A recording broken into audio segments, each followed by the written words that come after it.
For joining us, welcome back to our special edition of KCRA 3 News tonight and our coverage of California's June primary. I'm Golston Dart. And I'm Edie Lambert. We've been tracking the numbers from the biggest races here in the Valley and all across the state. We have a team of reporters covering tonight's results as they're updated from El Dorado County to Sacramento, Solano, and San Joaquin counties. And Ty Still, along with Andrea Flores, also standing by to break down some of the results for us right now. Yeah, and tonight's election sets up what could be a contentious November election. Some big races have already been called, while others may not be called for weeks. So let's start with some of the big races we're following. Governor Gavin Newsom has easily advanced to November in his re-election bid. He will go up against Republican challenger Brian Dahle, who has the endorsement of state Republicans. And checking in with the U.S. Senate race right now, Alex Padilla hoping to retain the seat that the governor appointed him to when Kamala Harris stepped down to become the vice president. And Padilla now moving on to the November election, where he'll face off with Republican challenger Mark Moiser. Now to California's newly redrawn 3rd district. This is a big one. Parts of Plumas County to the north. It involves the Lake Tahoe region, Auburn, Placerville, Roseville, Rockland, all the way south to Death Valley. These candidates include Democrat Kermit Jones, a doctor from Roseville. He has advanced now to the November general election. Republican Scott Jones, the current Sacramento County Sheriff, a disappointing night for him. And Republican Kevin Kiley, a member of the State Assembly, will also likely advance to November. All right, also checking in Sacramento County for you right now, and voters are determining who the next DA will be. Their current Assistant Chief Deputy District Attorney Tin Ho, you can see there with a lead of 59 to 41% over former Sacramento County, or he's a former Sacramento, or she is, Alana Matthews is a former Sacramento County prosecutor. She has 41% of the vote. All right, also in Sacramento County, residents voting on who should replace Scott Jones, Assembly Member Jim Cooper or current Under Sheriff Jim Barnes. And you can see right now Cooper with the upper hand, 56 to 44%. Don't have an exact sense there of the percent of the votes that have come in, but let's check in with Lizzie Mitri live from Jim Cooper's election night watch party, and he must be very encouraged by these numbers. Lizzie. Yes, yeah, he definitely is. People here watching the results closely as they keep coming in. Right now, kind of mingling and waiting, but hoping for some good news here. Before this, we also stopped by to check in with the Under Sheriff Jim Barnes. His watch party is at the Sheldon Inn in Elk Grove tonight. Both candidates actually say that they are excited, cautiously optimistic. Cooper has 30 years of experience working at the sheriff's office. Barnes is a 24-year veteran and the current undersheriff. We asked them both how they're feeling tonight and what their election day has been like. Our job is to present our case to the people, kind of like a jury trial. And at the end, it's up to them, and that's what we've done. We've effectively executed our plan exactly how it is. And at the end of the day, I'm going to be at peace no matter what the results come back. It's a busy day. I've been all over, talking to a lot of folks, and just trying to get here to this point. And I'll tell you what, it took a long time to get here, and I'm just happy today is here, and it's almost over. Cooper ran against the outgoing Sheriff Scott Jones back in 2010. That's when Scott Jones was initially elected. So this will be the first time that Sacramento County would have a new sheriff in more than a decade. Live here in Sacramento, Lizzie Mitri, KCRA 3 News. All right, Lizzie, thank you. All right, let's go to KCRA 3's Jason Marks, who is standing by at the Sacramento County Registrar's office, where he's been showing us the various parts of the operation there. And what you have for us now, Jason? Well, Golston, I can tell you the work continues, but here's something that's very unusual. All the 87 voting centers here in the county, they are all back here now. So all the ballots, either that were taken there from the home, the ones that were sent to your house, or the ones that you went and voted today, they're all back here now. And this is where the process is going. They say it's very unusual to have all 87 precincts essentially report this early. So that might just be because of the low turnout. We're looking at here in the county, from what I understand, about 22%. Compare that to the primary gubernatorial primary that took place 4 years ago, 2018. We were at about 40%. Now remember, we have to take into account that there's still thousands and thousands of ballots that will be coming in over the next couple of days. But it's very unlikely here in Sac County that we're going to make up another 20% to get to where we were in 2018. So low turnout is the name of the game here today, apparently, for this primary. But the work continues and will continue for the next several days. So just because all the ballots are back, this is where now it all starts. Now back to you. All right. Thank you so much. All right. What do you say we check in with KCRA 3's Brittany Johnson? She's live for us in Stockton tonight, where the ballot counting goes on. Brittany?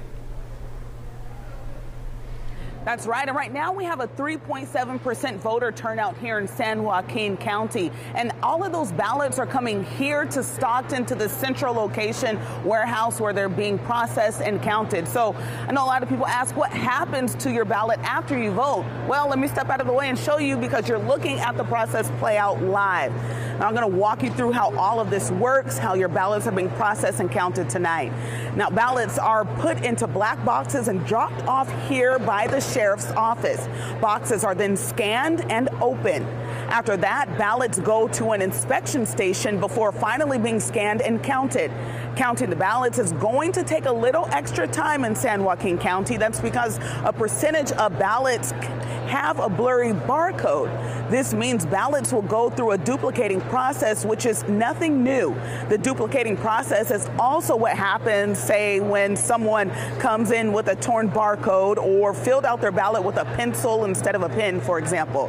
Now, here's more on how the duplication process works under election code. What that means is we're actually printing the same exact ballot that the voter voted on, and we're duplicating it exactly as the voter. So there's a duplication team of 2 people that duplicate that ballot. And then after it's been duplicated, it goes to a different team of 2 that then proofs it and makes sure that it's exactly as the voter intended. And then it gets to be scanned.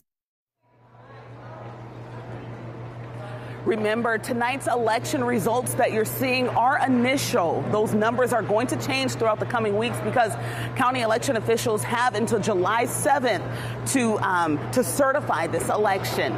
Reporting live tonight in Stockton, Brittany Johnson, KCRA 3 News. All right, Brittany, thank you. Well, it's a matchup that most experts and poll watchers expected to see come later this fall. Governor Newsom taking on Republican Brian Dahle, the governor looking for a second term in office. KCRA 3's Andrea Flores is back with us tonight covering this. Governor Newsom with a large lead over the rest of the field in this race. As more votes come in, the governor retains about 60% of the vote, 59% there. That's the latest number. The governor's campaign sent us a statement tonight thanking voters. It also said in part, quote, across the country, Republicans are attacking our fundamental rights as Americans. California is the antidote to their cynicism, leading with compassion, common sense, and science, treasuring diversity, defending democracy, and protecting our planet. Here's to continuing that fight.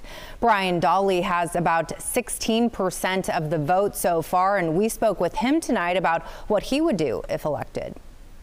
If I was governor today, the number one thing I would do is reduce the gas tax immediately so we can give some relief at the pump for folks, which in turn reduces the cost of a gallon of milk and eggs and everything else, as long as at the same time lowering your gas in your pump. Number 2, I would repeal the parole board that Gavin Newsom has. They're letting prisoners out of prison early, and we're seeing crime run rampant on our street from violent criminals.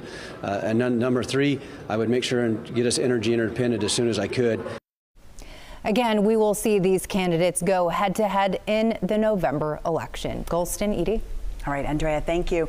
Californians are voting in several key House races. One of those we've been talking a lot about is District 3. Yeah, we've been following that all night. KCRA 3's Ty Steele has a breakdown of the votes for us so far. Ty. Yeah, and the 3rd Congressional District is a massive district. We've been talking about parts of Plumas County to the north, Lake Tahoe region, Auburn, Placerville, to parts of Sacramento County, and it goes all the way down to Death Valley in the south. So here is a closer look at the race right now. Democratic challenger Kermit Jones is a Roseville doctor, and he's a former Navy veteran, in the lead currently with 42%. 34%. State Assemblyman Kevin Kiley ran for governor last year as GOP voters attempted to recall Governor Newsom. He's got 33% of the votes. And then Scott Jones, the current Sacramento County Sheriff, is sitting at 17% of the vote. Now let's zoom in on El Dorado County. We haven't looked there just yet. And as you can see, it's a little bit closer there. Kevin Kiley, 33%, Kermit Jones, 40%. But again, when you look at this, you've got to include some of those votes definitely went for Scott Jones. So a splitting effect, you might say. In Sacramento County, you could see Dr. Jones with a slight lead here as well, 40% to Kevin Kiley's 34%. Kermit Jones and Kevin Kiley will advance to the midterm elections in November. Edie Golston, back to you. All right, that's going to be a highly contested race.